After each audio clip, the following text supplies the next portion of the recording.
Lần đầu tiên thử làm khô bò theo ChatGPT và cái kết sẽ như thế nào? Mọi người cùng xem nhé!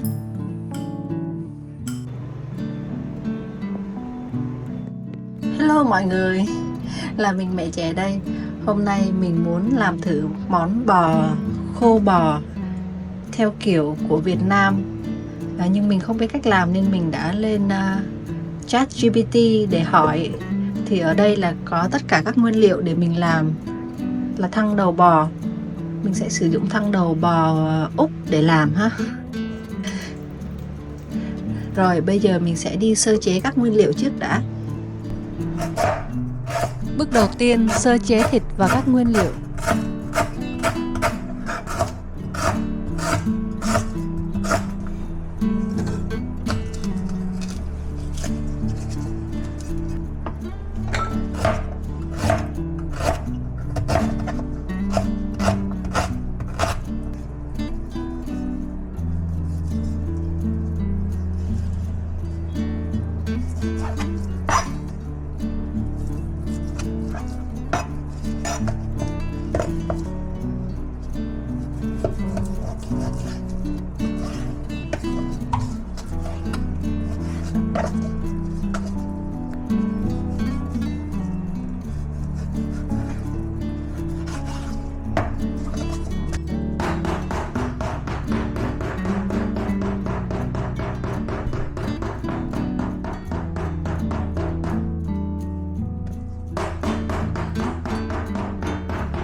Bước thứ hai, ướp thịt.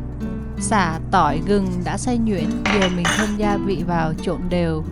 Ướp thịt trong khoảng từ 6 đến 8 tiếng hoặc là qua đêm trong tủ lạnh.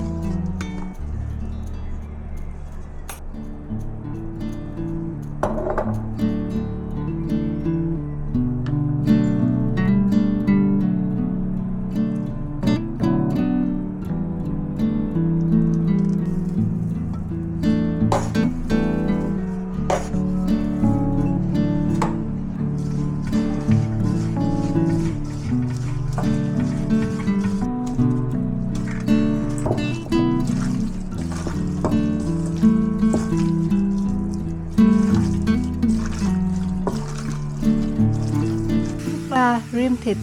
Cho thịt vào chảo và rim với lửa nhỏ cho đến khi thịt chín và nước thịt rút lại hết bên trong. Lúc này mình đảo thường xuyên để thịt không bị cháy.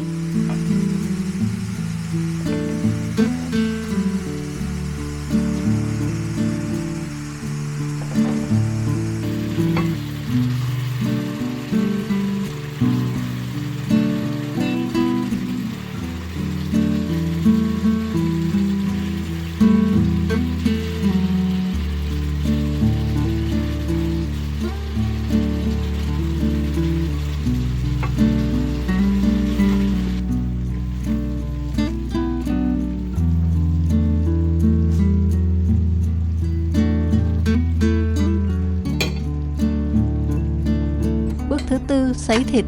Mình sấy bằng lò nướng với nhiệt độ là 100 độ trong vòng 90 phút cho đến khi đạt được độ khô vừa ý. Nếu dùng bằng chảo thì mọi người nên dùng chảo chống dính, để lửa nhỏ và đảo đều tay cho đến khi thịt khô.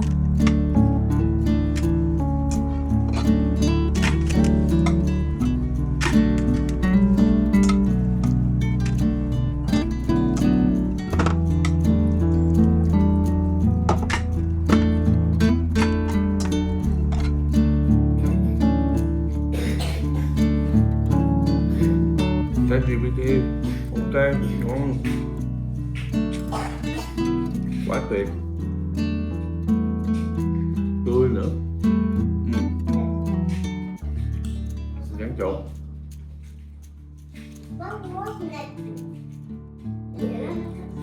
chất lượng quá, rất là nó tươi. Và kết luận là lần này mình làm theo công thức của ChatGPT khá thành công. Miếng khô bò mềm ẩm, thơm ngọt tự nhiên, vắt thêm một chút chanh, tắc hoặc là mang ra làm bánh tráng trộn thì ăn không ngừng được luôn á. Mọi người thử làm theo công thức này cho dịp Tết sắp tới coi sao ha. vừa sạch sẽ, đảm bảo vệ sinh mà cũng khá là dễ làm. Mọi người thấy công thức này như thế nào? Comment cho mình biết nhé. Và hẹn gặp lại mọi người ở video tiếp theo. Bye!